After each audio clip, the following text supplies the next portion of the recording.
அனைவருக்கும் கணித வணக்கம். இப்போ பார்க்க போகிறது 8ஆம் வகுப்புக்குரிய கணக்கு இயற்கணிதம்ங்கிற யூனிட்ல மீள்பார்வையில் 8வது கணக்காக பார்க்க போகிறோம்.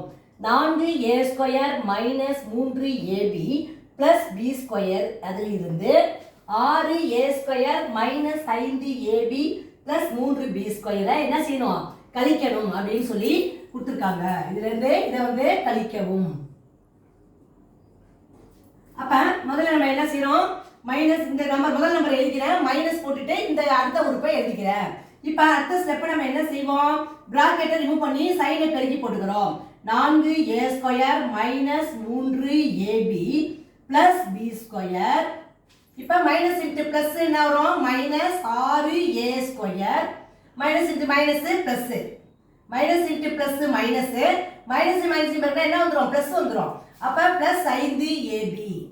அடுத்து மைனஸ் இன்டு பிளஸ் -3b². அடுத்த ஸ்டெப் ஒத்த உறுப்புகளை சேர்த்து கூட்டவோ கழிக்கவோ செய்ய போறோம். இப்ப 4a². அடுத்து இங்க என்ன இருக்கு, -6a². அடுத்து இந்த மாதிரி எடுத்துக்கிறேன், உறுப்பு எடுத்துக்கிறேன், -3ab + 5ab. ஒத்த உறுப்புகள்லாம் பக்கத்து பக்கத்துல எழுதிக்கிறோம். அடுத்து +b². இதோட ஒத்த உறுப்பு என்ன இருக்கு, -3b². இந்த மாதிரி போட்டுட்டோம். இப்ப நம்ம கூட்டவோ கழிக்கவோ செய்ய போறோம். இது ஒரு பிளஸ், இது மைனஸ். வேறுபட்ட குறியீடு என்ன செய்யணும், கழிக்கணும்.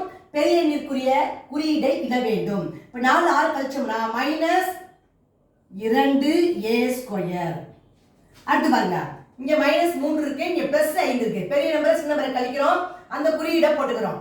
5ல 3 கழிச்சா 2. அப்ப +2ab. அடுத்து இங்க பாத்தீங்கன்னா ஒரு பிளஸ் ஒரு மைனஸ் இருக்கு. மைனஸ்ங்கிற நம்பர் தான் பெருசா இருக்கு.